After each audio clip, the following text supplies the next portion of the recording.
बाबू कि पंडित चंद्रधर शर्मा गुलेरी की कहानी है। पंडित चंद्रधर शर्मा जी गुलेरी जी की कहानी है, वह कौन है बाबू? तो आप लोगों को पता होगा, वो है उसने कहा था। क्या बाबू? उसने कहा था जो कहानी है वो पंडित चंद्रधर शर्मा गुलेरी जी द्वारा लिखा गया है। तो यहाँ पर राइट आंसर हो जाएगा ऑप्शन नंबर डी। ओके, हमारा 2 नंबर प्रश्न यहाँ पर क्या कह रहा है, ध्यान से देखिएगा कि गुलेरी जी ने क्या वो कि गुलेरी जी ने कुल कितनी कहानियाँ लिखी, कि गुलेरी जी जो है वह कुल कितने कहानियाँ लिखे थे? तो बाबू कुल 3 कहानियाँ लिखे थे। क्या बाबू? कुल 3 कहानियाँ लिखा थे गुलेरी जी, आप लोग याद रखिएगा, कुल 3 कहानियाँ लिखे थे। यहाँ पर राइट आंसर हो जाएगा ऑप्शन नंबर सी। यहाँ पर देखिए 3 नंबर प्रश्न हमारा क्या कह रहा है कि उसने कहा था किस प्रकार की कहानी है। उसने कहा था जो कहानी है बाबू वह किस प्रकार की कहानी है, जो कौन लिखे थे बाबू? तो ये आप लोगों को पता है कि चंद्रधर शर्मा गुलेरी जो लिखे हुए थे, उसने कहा था कहानी वह किस प्रकार की कहानी है? तो वो हमारा है बाबू किसी, वो है चरित्र प्रदान। कैसा बाबू? चरित्र प्रदान की कहानी है। यहाँ पर राइट आंसर हो जाएगा ऑप्शन नंबर सी। हमारा 4 नंबर प्रश्न यहाँ पर क्या कह रहा है कि अष्टछाप में किस प्रकार के कवि सम्मिलित है? क्या बाबू? कि अष्ट प्रकार में जो है वह किस प्रकार के कवि सम्मिलित थे? तो ये थे बाबू कृष्ण भक्त। कैसे है? तो कृष्ण भक्त जो कवि थे वह सम्मिलित थे। यहाँ पर भी right answer option number C हो जाएगा। आप लोग याद करते चलिएगा। ओके बाबू, यहाँ पर देखिए हमारा अगला नंबर प्रश्न क्या कह रहा है कि जागिए ब्रज कुमार, यहाँ ब्रजराज कुमार संबोधन किसके लिए है? क्या हो? यहाँ ब्रजराज संबोधन जो है वह किसके लिए है? तो वो है हमारे बाबू कृष्ण के लिए। क्या बाबू? वह कृष्ण के लिए बोला जाता है कि जागे ब्रज कुमार। यहाँ ब्रज राजकुमार का मतलब क्या हो जाएगा? कृष्ण को बोला जाता है। ओके, यहाँ पर भी right answer option number C हो जाएगा। ओके, चलिए नेक्स्ट प्रश्न की ओर। हमारा 6 नंबर प्रश्न यहाँ पर ध्यान से देखिएगा क्या कह रहा है कि संपूर्ण क्रांति के रचनाकार कौन है? क्या बाबू? संपूर्ण क्रांति के जो रचनाकार है वह कौन है? तो यार लोगों को पता होगा कि संपूर्ण क्रांति के रचनाकार कौन है? जयप्रकाश नारायण। क्या बाबू? Option number C, Jayaprakash Narayan जो है वो संपूर्ण क्रांति के रचनाकार है। आप लोग याद रखिए। यहाँ पर 7 नंबर प्रश्न क्या कह रहा है कि गरीब की रोजगारी बढ़ती जाती है, कहा गया है। क्या वो? कि गरीब की रोजगारी जो है, बेरोजगारी वह बढ़ती जा रही है, ये किस कहानी में कहा गया है? आप लोग फटाफट से बताइएगा। तो वो कहा गया बाबू हमका संपूर्ण क्रांति में कहा गया है। किसमें? संपूर्ण क्रांति जो किसने लिखा था? जयप्रकाश नारायण जी जो जिसमें लिखे थे संपूर्ण क्रांति, उसमें कहा गया है कि गरीब की बेरोजगारी बढ़ती जाती है। ओके, यहाँ पर राइट आंसर हो जाएगा ऑप्शन नंबर बी, संपूर्ण क्रांति। हमारा 8 नंबर प्रश्न देखिएगा यहाँ पर क्या कह रहा है कि फणीश्वर नाथ की रचना है। फणीश्वर नाथ की जो रचना है वह कौन है बाबू? तो फणीश्वर नाथ की रचना है हमारा बाबू मौला आंचल। क्या बाबू? मौला आंचल जो है वो फणीश्वर नाथ की जो रचना है। यहाँ पर राइट आंसर हो जाएगा ऑप्शन नंबर ए, मौला आंचल। हमारा 9 नंबर प्रश्न ध्यान से देखिएगा और आप लोग सारे प्रश्न को अपने कॉपी में नोट करते चलिएगा। इसके कुछ सारे प्रश्न बाबू है गेसिंग प्रश्न है, बुक का निचोड़ प्रश्न। क्या बाबू?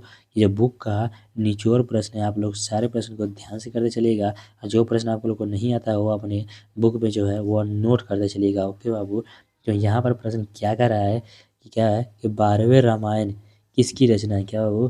कि 12वें रामायण जो है वह किसकी रचना है?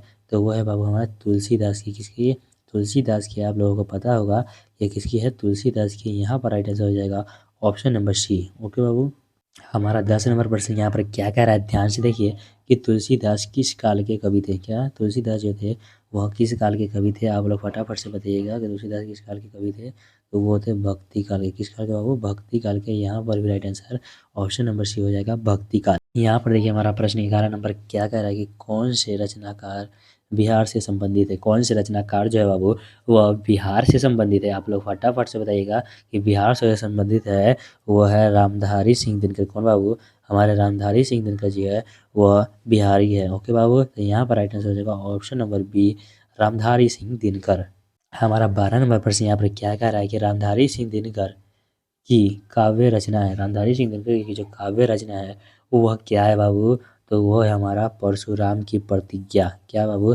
परशुराम की प्रतिज्ञा जो है वह रामधारी सिंह दिनकर जी द्वारा लिखा गया है। तो यहाँ पर राइट आंसर आ जाएगा ऑप्शन नंबर ई, परशुराम की। यहाँ पर देखिए हमारा 13 नंबर प्रश्न क्या कहता है कि भक्तमाल किसकी रचना है? क्या बाबू? कि भक्तमाल जो है वह किसकी रचना है?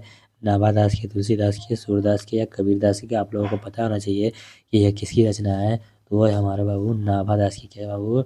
नाभादास जो है वो भक्तमाल की रचयिता है। आप लोगों को पता होना चाहिए। तो यहाँ पर राइट आंसर हो जाएगा ऑप्शन नंबर ए। हमारा 14 नंबर प्रश्न यहाँ पर क्या कह रहा है कि रामधारी सिंह दिनकर की कौन सी रचना है? क्या बाबू कि रामधारी सिंह दिनकर जो है उनकी कौन सी रचना है? आप लोग बताइएगा। तो रामधारी सिंह दिनकर की जो रचना है वो है बाबू रस्म रथी। कौन बाबू? रस्म रथी जो यहाँ पर है वह रामधारी सिंह दिनकर का है, ये आप लोग याद रखिएगा। तो यहाँ पर राइट आंसर हो जाएगा option number B. Okay. 15 number प्रश्न यहाँ पर देखिए क्या करा कि नाभा दास किस धारा के कवि थे? नाभा दास जो थे वह किस धारा के कवि थे? राम भक्त धारा के, कृष्ण भक्त धारा के, क्या हो, या निर्गुण उपासक धारा के, या तंत्र मंत्र धारा के? जल्दी जल्दी से आप लोग बताइएगा। तो वो तो बाबू हमारा क्या, तो सगुन उपासक राम भक्त धारा के कवि थे। किसके? सगुन उपासक राम भक्त धारा के कवि थे। यहाँ पर राइट आंसर हो जाएगा ऑप्शन नंबर ए। हमारा यहाँ पर 16 नंबर प्रश्न क्या कह रहा है, ध्यान से देखिएगा कि किस कहानी का शीर्षक ग्रीन है? क्या बाबू कि किस कहानी का जो शीर्षक है वह ग्रीन है? फटाफट से बताइएगा। तो वो है हमारा रोज। क्या बाबू? रोज कहानी जो है उसका शीर्षक ग्रीन, यहाँ पर याद रखिएगा। इसका राइट आंसर क्या जाएगा? Option number B. सारे बोर्ड लेवल प्रश्न है, तो आप लोग वीडियो को एक भी कहीं भी मिस नहीं कीजिएगा। आप लोग वीडियो को पूरा अंत तक देखिए ताकि आप लोगों को बोर्ड एग्जाम में किसी भी प्रकार की समस्या ना आए। ओके बाबू, चलिए नेक्स्ट प्रश्न की ओर। हमारा पर यहाँ पर 17 नंबर प्रश्न क्या कर रहा है, ध्यान से देखिएगा कि आयज्ञ ने कितने सप्तकों का संपादन किया? क्या बाबू कि आयज्ञ ने जो है वह कितने सप्तकों का संपादन किया था? तो वो किया था बाबू 4 सप्तकों का। कितना? 4 सप्तकों का संपादन किया था। तो यहाँ पर राइट आंसर हो जाएगा ऑप्शन नंबर डी। इसका राइट आंसर हो जाएगा, आप लोग याद रखिएगा। चलिए हम नेक्स्ट प्रश्न की ओर चलते हैं। यहाँ पर देखिएगा हमारा 18 नंबर प्रश्न क्या कह रहा है कि रोज इनमें से क्या है? क्या बाबू कि रोज जो है वह क्या है? कहानी है, निबंध है, उपन्यास है, या आलोचना है? क्या है बाबू? तो रोज जो है बाबू वह कहानी है हमारा। क्या है बाबू? रोज जो है एक कहानी है। तो यहाँ पर राइट आंसर हो जाएगा ऑप्शन नंबर ए। और यहाँ पर प्रश्न क्या कह रहा है कि छत्रसाल दशक किनकी रचना है? क्या बाबू कि छत्रसाल दशक जो है वह किनकी रचना है? तो छत्रसाल दशक हमारे भूषण जी की रचना है। किस बाबू? भूषण की रचना है। यहाँ पर राइट आंसर हो जाएगा ऑप्शन नंबर बी। ओके बाबू, छत्रसाल दशक किसकी रचना है?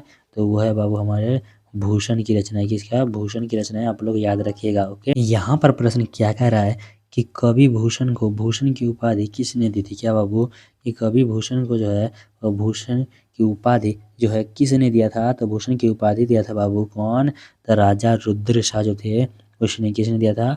राजा रुद्र शाह जो है वो कवि भूषण को भूषण की उपाधि दिए थे। तो यहाँ पर राइट आंसर होगा ऑप्शन नंबर बी, राजा रुद्र शाह ने। आप लोग इस प्रश्न को याद रखिएगा क्योंकि यह प्रश्न MBBI है। ओके बाबू, MBBI प्रश्न है, तो आप लोग इसे याद रखिएगा। यहाँ पर देखिएगा 21 नंबर प्रश्न क्या कर रहा है, एक लेख और एक पत्र में भगत सिंह ने किसको पत्र लिखा है? क्या बाबू कि एक लेख और एक पत्र में भगत सिंह जो है वह किसको पत्र लिखा था? फटाफट से बताइएगा कि किसको पत्र लिखा था यहाँ पे। तो यहाँ पर पत्र लिखा था बाबू वह सुखदेव को पत्र लिखा था। किसको? सुखदेव को। आप लोगों को पता होगा।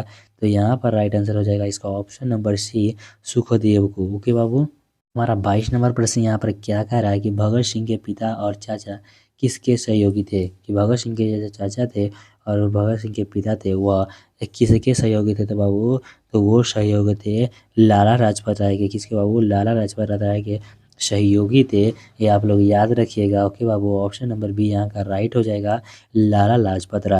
हमारा 23 नंबर प्रश्न यहाँ पर क्या कह रहा है कि मैं नास्तिक क्यों हूँ? क्या बाबू मैं नास्तिक क्यों हूँ? यह किसका लेख है? क्या बाबू यह किसका जो है वह लेख है? आप लोग फटाफट से बताइएगा कि मैं नास्तिक हूँ यह किसका लेख है?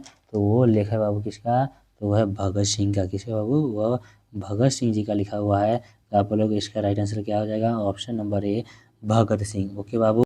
हमारा 24 नंबर प्रश्न यहाँ पर क्या कह रहा है कि जयशंकर प्रसाद का जन्म कब हुआ था? क्या बाबू कि जयशंकर प्रसाद का जो जन्म हुआ था वह कब हुआ था बाबू? फटाफट से बताइएगा। तो वो हुआ था बाबू हमारा सन 1889 ईस्वी में। क्या बाबू? सन 1889 ईस्वी में जो है वह जयशंकर प्रसाद जी का जन्म हुआ था 1889 ईस्वी में। यहाँ पर राइट आंसर हो जाएगा ऑप्शन नंबर बी। आप लोग याद करते चलिएगा। ओके बाबू। यहाँ पर 25 नंबर प्रश्न क्या कह रहा है कि जयशंकर प्रसाद का महाकाव्य है? क्या बाबू कि जयशंकर प्रसाद का जो महाकाव्य है वह क्या है बाबू? फटाफट से बताइएगा कि जयशंकर प्रसाद का जो महाकाव्य है वह क्या है? तो आप लोगों को पता होगा जयशंकर प्रसाद का महाकाव्य है वो कामायनी है। क्या बाबू? कामायनी है जो है वो जयशंकर प्रसाद का महाकाव्य है। ओके, यहाँ पर राइट आंसर हो जाएगा ऑप्शन नंबर ए, कामायनी। यहाँ पर देखिए 27 नंबर प्रश्न क्या कह रहा है कि बहाव में प्रयुक्त प्रत्यय है? क्या बाबू कि बहाव में जो प्रत्यय है वह क्या है? बहाव का जो प्रयुक्त प्रत्यय है वह क्या होता है? तो वो होता है बाबू आओ। बहाव तो क्या होगा? बहाव, क्या बाबू, बहा प्लस वो, आओ, बहाव। देखो आप लोग पढ़ के देखिएगा तो यहाँ पर आओ टूट रहा है तो क्या होगा यहाँ पर, वह एक अलग शब्द हो गया, या प्रत्यय एक अलग शब्द हो जाता है। इसका लास्ट वाला क्या हो जाएगा, आओ। तो इसका राइट आंसर क्या हो जाएगा, बहाव का आओ। यहाँ पर राइट आंसर होगा ऑप्शन नंबर ए। ओके, यहाँ पर देखिए हमारा 28 नंबर प्रश्न क्या कह रहा है कि घर का पर्यायवाची शब्द है। क्या बाबू, जो घर का जो होता है वह पर्यायवाची शब्द क्या होता है, तो घर का पर्यायवाची आप लोगों को पता होगा, वो होता है बाबू निकेत होता है। क्या बाबू, घर का पर्यायवाची होता है निकेत। यहाँ पर राइट आंसर होगा ऑप्शन नंबर ए। ओके बाबू, यहाँ पर देखिए 29 नंबर प्रश्न हमारा क्या कह रहा है कि दैत्य का पर्यायवाची नहीं है। क्या हो कि दैत्य का जो है वो पर्यायवाची इनमें से कौन जो है वह नहीं है, तो दैत्य का पर्यायवाची सुरारी होता है, या तुधान होता है, या रजनीचर होता है, लेकिन सूर्य जो है वह दैत्य का पर्यायवाची नहीं होता है। तो यहाँ पर इसका राइट आंसर हो जाएगा ऑप्शन नंबर ए, सूर्य जो दैत्य का पर्यायवाची नहीं होता है। ओके बाबू, यहाँ देखिए 30 नंबर प्रश्न क्या कह रहा है कि लोक का विलोम है। क्या वो जो लोक का जो विलोम है वो वह क्या है, तो लोक का विलोम होता है बाबू परलोक होता है। क्या बाबू, लोक का जो विलोम होता है वह परलोक होता है। तो यहाँ पर राइट आंसर हो जाएगा ऑप्शन नंबर ए, परलोक।